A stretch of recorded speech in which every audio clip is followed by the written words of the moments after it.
Hello बच्चों। तो उम्मीद है आप सब लोग अच्छे होंगे, मस्त होंगे और पढ़ाई कर रहे होंगे। तो आज मैं लेके आ गया हूं आपके लिए क्लास 11th फिजिक्स के चैप्टर नंबर 3 का नया टॉपिक, जिसका नाम है instantaneous acceleration and average acceleration. तो बच्चों, पिछले लेक्चर में मैंने आपको करवाया था average velocity and instantaneous velocity. तो अगर आपको याद होगा, ठीक है, तो v एवरेज हमने निकाला था delta s over delta t और v इंस्टेंटेनियस हमने निकाला था ds ओवर dt।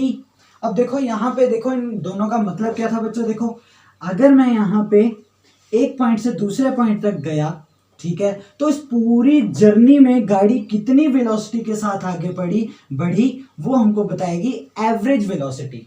लेकिन ये एक वेलोसिटी दे देगी कि हाँ, इस वेलोसिटी के साथ ये आगे गई थी। लेकिन बच्चों, हो सकता है बीच में वो कहीं पे रुकी हो, या कहीं पे बहुत फास्ट चली हो, या बहुत स्लो चली हो बीच में। यानी हमको ये पता करना है कि बीच बीच में किसी पर्टिकुलर टाइम पे कितनी वेलोसिटी है, तो वो आएगी इंस्टेंटेनियस वेलोसिटी से। देखो बच्चों, फिजिक्स में बहुत बड़े चेंजेस होते हैं तो उनको बोलते हैं डेल्टा से।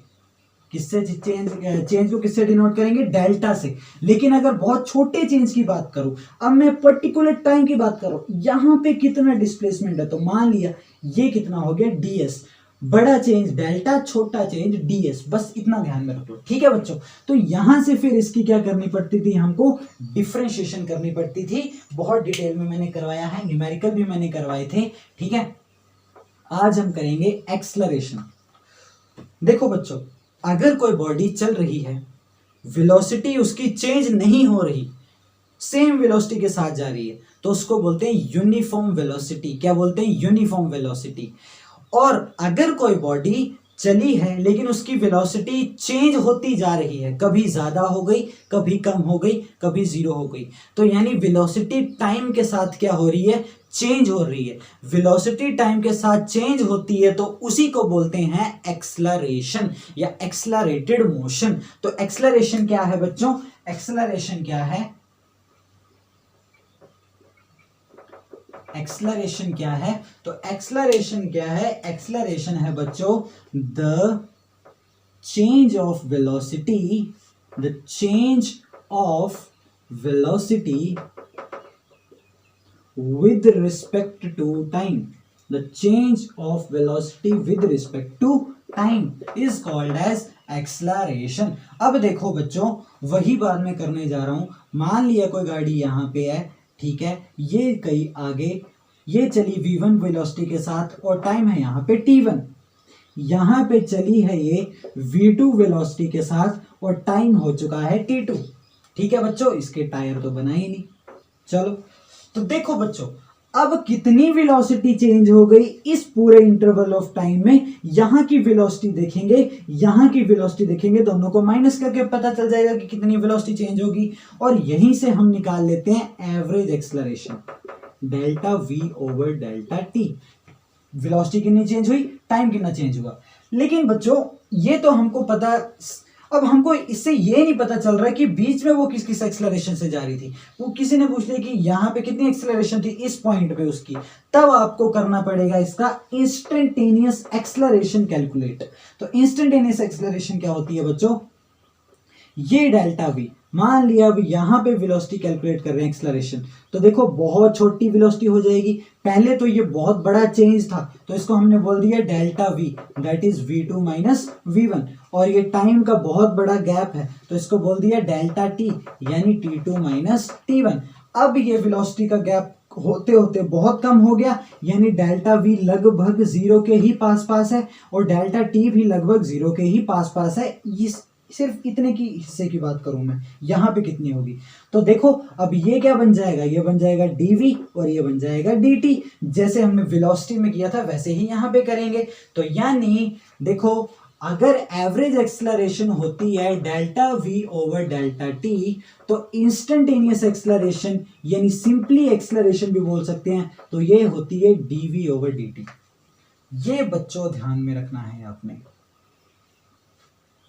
तो एवरेज एक्सेलरेशन होती है किसी टाइम इंटरवल के लिए, बड़े टाइम इंटरवल के लिए, और इंस्टेंटेनियस एक्सेलरेशन होती है छोटे से इंस्टेंट ऑफ टाइम के लिए, एक पर्टिकुलर टाइम के लिए। ठीक है, मान लिए कोई गाड़ी 1 सेकंड पे यहाँ पे, या 2 सेकंड पे यहाँ पे, 3 सेकंड पे यहाँ पे, 4 पे यहाँ पे, 5 पे यहाँ पे, तो इस पूरे इंटरवल के लिए कितनी एक्सेलरेशन थी उसकी, ये हो गई एवरेज एक्सेलरेशन। लेकिन अगर कोई पूछे कि एक्सेलरेशन यहाँ पे कितनी थी जब टाइम 3 सेकंड था, तो कौन सी एक्सेलरेशन आएगी, इंस्टेंटेनियस एक्सेलरेशन आएगी। ठीक है बच्चों, समझ में आया, पक्का पक्का। ठीक है, अब कुछ एक्सेलरेशन के बारे में 2-3 चीजें और करवाता हूं आपको, फिर हम करेंगे न्यूमेरिकल्स। मजा आएगा, बहुत मजा आएगा, जुड़े रहें, देखते रहें, मेक इट इजी। ठीक है, तो देखो, तो क्या हो गया, एवरेज एक्सेलरेशन क्या होगी, delta V over delta T, और इंस्टेंटेनियस एक्सेलरेशन क्या होगी बच्चों, D V over D T.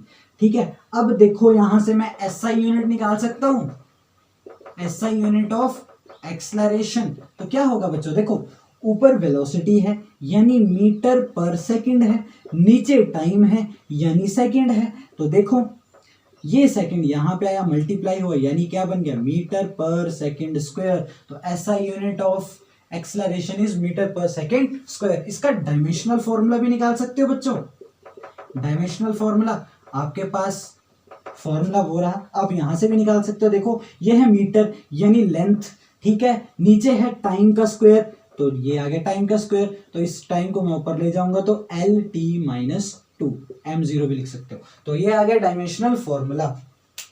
ठीक है बच्चों, अब करते हैं numerical, numerical numerical numerical numerical numerical. चलो, तो देखो मैंने लिखा v is equal to T cube plus 3t square. ठीक है, ये लिख दिया मैंने। अब बताओ मुझे यहां पे find first part acceleration between 0 to 5 second और acceleration at t is equal to 4 second. अब देखो बच्चों, दो क्वेश्चन है, दोनों का मतलब अलग अलग है। ठीक है, यहां पे एक्सेलरेशन पूछी है बिटवीन 0 to 5 सेकेंड, 0 से लेकर 5 सेकेंड के टाइम के बीच में एक्सेलरेशन निकालनी है, यानी हमको एवरेज एक्सेलरेशन निकालनी है। ठीक है बच्चों, तो एवरेज एक्सेलरेशन निकालनी है पहले पार्ट में। तो एवरेज एक्सेलरेशन क्या होती है बच्चों, v2 minus v1 over t2 minus t1, delta v over delta t, यही तो होता है। अब v2 और v1 कैसे निकालेंगे, दो टाइम दिए हैं हमारे पास, दो टाइम के अकॉर्डिंग दो वेलोसिटी आ जाएंगी हमारे पास, और ये हम निकाल लेंगे। तो देखो मैं सबसे पहले v1 निकालता हूं। v1 कैसे निकालूंगा, क्योंकि t1 कितना है मेरे पास, 0 सेकेंड है, t1 is equal to 0 second, तो v1 कितना हो जाएगा, t की जगह 0 पुट करना है, 0 का क्यूब 0 प्लस 3 इंटू 0 का स्क्वायर 0, यानी v1 कितना हुआ 0। अब t2 कितना है बच्चों, 5 सेकेंड है, 5 सेकेंड है, तो v2 कितना हो जाएगा बच्चों, 5 पुट करेंगे तो 5 का क्यूब होता है बच्चों 125 प्लस 3 इंटू 5 का स्क्वायर 23 इंटू 25 इज 75, यानी कितना आ गया, 200 आ गया। ठीक है बच्चों, तो देखो आगे आपके पास v2 माइनस v1, v2 कितना है 200 माइनस v1 कितना है 0 अपॉन t2 कितना है 5 माइनस 0, तो 200 अपॉन 5, 5 4 जा 0 जा, यानी कि ना आ गया 40 metre per second square. Average acceleration तो बच्चों हमने बड़े आराम से निकाल ली। अब निकालेंगे हम इंस्टेंटेनियस एक्सेलरेशन। इंस्टेंटेनियस एक्सेलरेशन बच्चों साथ साथ में नोट करते जाया करो यार, ठीक है।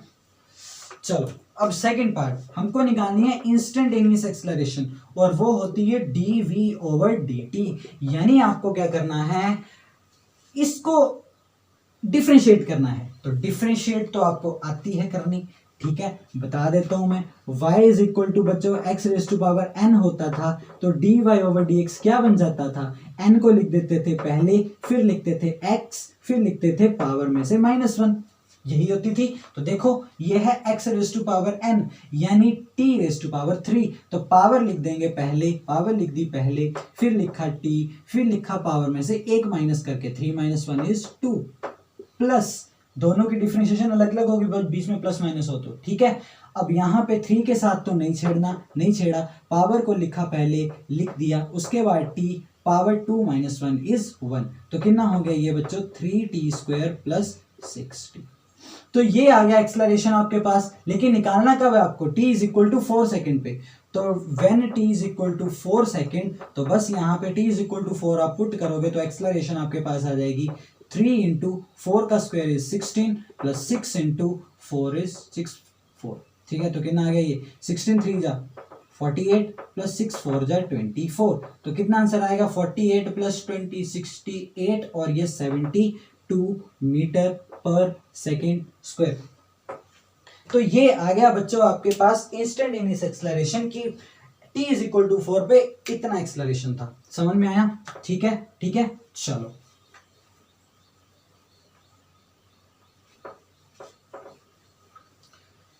चलो एक और करते हैं। ठीक है, मैंने बोल दिया s इज इक्वल टू है बच्चों 3t cube plus T square. ठीक है, इसको मैं लिख देता हूं, चलो टी स्क्वायर, कोई बात नहीं। ठीक है, तो चलो करते हैं इसको। अब आपको पूछा है find acceleration at t is equal to 5 second. s दिया है बच्चों, लेकिन एक्सेलरेशन निकालने के लिए v चाहिए, dv ओवर dt होता है। तो यहां से पहले v निकालना पड़ेगा। v कैसे निकालेंगे, dv over v is equal to ds over dt, याद होगा। ठीक है, तो ये देखो सबसे पहले v निकालूंगा ds ओवर dt, तो यानी इसकी करेंगे क्या, डिफरेंशिएशन। तो 3 के साथ नहीं छेड़ा, फिर लिखा 3 पहले, फिर लिखा t, पावर में से एक माइनस तो स्क्वायर, प्लस 2 लिखा पहले, फिर लिखा t। तो कितना आ गया 9t स्क्वायर प्लस 2t। ये बन गई बच्चों वेलोसिटी आपके पास। अब आप एक्सेलरेशन निकाल सकते हो, तो एक्सेलरेशन कैसे निकालेंगे अब। ठीक है, तो acceleration is equal to dv over dt, यानी अब इसकी डिफरेंशिएशन करनी है। तो कैसे करेंगे, 9 इंटू 2 लिखा पहले, फिर t, 2 minus 1 is 1, plus 2t की 2, प्लस 18t प्लस 2, ये t है। ठीक है, तो ये बन गई बच्चों एक्सेलरेशन आपके पास। अब निकालनी कब है बच्चों, t is equal to 5 second पे। तो when t is equal to 5, तो एक्सेलरेशन कितनी हो जाएगी 18 इंटू टी, यानी 18 इंटू 5 प्लस 2, तो 18 5 जा 90 प्लस 2, यानी 92 मीटर पर सेकेंड स्क्वायर। तो बच्चों ये तो था थोड़ा सा एक्सेलरेशन। ठीक है, अब अगर आपके पास एक्सेलरेशन देके रखी, देखो वेलोसिटी देके रखी है। ठीक है, अगर आपके पास वेलोसिटी देके रखी है तो आप एक्सेलरेशन निकाल सकते हो dv ओवर dt। लेकिन आपके पास एक्सेलरेशन देके रखी है और पूछ लिया वेलोसिटी निकालो, तब क्या करोगे, तब आपको क्या करना पड़ेगा, इसकी इंटीग्रेशन करनी पड़ेगी। डिफरेंशिएशन का उल्टा होता है इंटीग्रेशन। ठीक है, डिफरेंशिएशन और इंटीग्रेशन अगर आपको नहीं आती तो फिर बहुत प्रॉब्लम होने वाली है। देखो बच्चों, फॉर्मूला है a is equal to dv over dt। तो यहां से अगर मैं इसको कर दूं क्रॉस मल्टीप्लाई, तो dv is equal to a dt। दोनों साइड में क्या कर दूंगा, इंटीग्रेट, तो इंटीग्रेटिंग बोथ साइड्स। अब क्या होगा देखो, इसको मैं इंटीग्रेट करूंगा dv को। ठीक है, तो a dt, dv की integration v is equal to a dt। तो बच्चों एक और फॉर्मूला आपके पास बनके आ चुका है कि अगर आपको v निकालना है a से, तो क्या कर दोगे आप, t के साथ a की क्या कर दोगे, इंटीग्रेशन कर दोगे। ठीक है, तो चलो इसके ऊपर भी एक क्वेश्चन कर ही लेते हैं। ठीक है, तो मान लिया आपके पास एक्सेलरेशन देके रखी है 3t स्क्वायर प्लस 2t। ठीक है, 3t स्क्वायर प्लस 2t। मैं बोल देता हूँ बच्चों, क्योंकि मेरे को पता है राइटिंग मेरी बहुत अच्छी है, इसलिए मैं बोल देता हूँ कि मैं क्या लिख रहा हूँ। ठीक है, आपको निकालनी है find velocity at t is equal to 5 second if initially body is at rest. ठीक है बच्चों, ये बड़ी स्पेशल कंडीशन है। अब देखते हैं वेलोसिटी निकालनी है, तो वेलोसिटी निकालने के लिए मेरे को a dt की क्या करनी पड़ेगी, इंटीग्रेशन करनी पड़ेगी। a है क्या मेरे पास, a है मेरे पास 3t square plus 2t dt और इसकी करनी है इंटीग्रेशन। तो देखो बच्चों, तो क्या करूंगा मैं इसकी इंटीग्रेशन, तो देखो अगर y इज इक्वल टू होता था xn तो इंटीग्रेशन ऑफ y dx क्या बन जाती थी बच्चों, x raise to power n plus 1 upon n plus 1 और साथ में लिखते थे प्लस c। ये आपको पता होना चाहिए, इंटीग्रेशन यार आनी चाहिए आपको, ठीक है। मैंने वीडियोस बनाई है, उसको देख के आओ अगर नहीं आती तो। चलो अब यहाँ पे आओ, सबसे पहले इसकी इंटीग्रेशन करो अलग से, इसकी अलग से, ठीक है। तो इसकी इंटीग्रेशन की तो 3 पे कोई फर्क नहीं पड़ेगा, टी स्क्वायर की, टी स्क्वायर है मान लिया, तो टी 2 + 1 2 + 1 यानी टी 2 + 1 इज 3 और 2 + 1 इज 3 प्लस 2 के ऊपर कोई फर्क नहीं पड़ेगा, टी अब n की जगह यहाँ पे क्या है 1 है, तो 1 + 1 इज 2 और नीचे भी 1 + 1 2, 3 से 3 कैंसिल, 2 से 2 कैंसिल, तो आपके पास बन गया बच्चों t³ प्लस टी स्क्वायर और प्लस c। ये आई वेलोसिटी आपके पास, ठीक है। अब देखो यहां पे अगर आप देखोगे तो velocity t is equal to 5 put करूंगा तो वेलोसिटी निकल आएगी, लेकिन साथ में c भी है। अब इस c की वैल्यू निकालनी है, वो कैसे निकलेगी, वो इस कंडीशन से निकलेगी। ये कंडीशन क्या है, इस कंडीशन को समझो बच्चों। Initially body is at rest, initially मतलब स्टार्टिंग में, मतलब जब टाइम 0 था, मतलब इस कंडीशन का मतलब है कि टाइम जब 0 था तो वेलोसिटी जो थी वो भी 0 थी, क्योंकि बॉडी क्या है, रेस्ट में है, वेलोसिटी इज 0। ये बात समझने की कोशिश करो।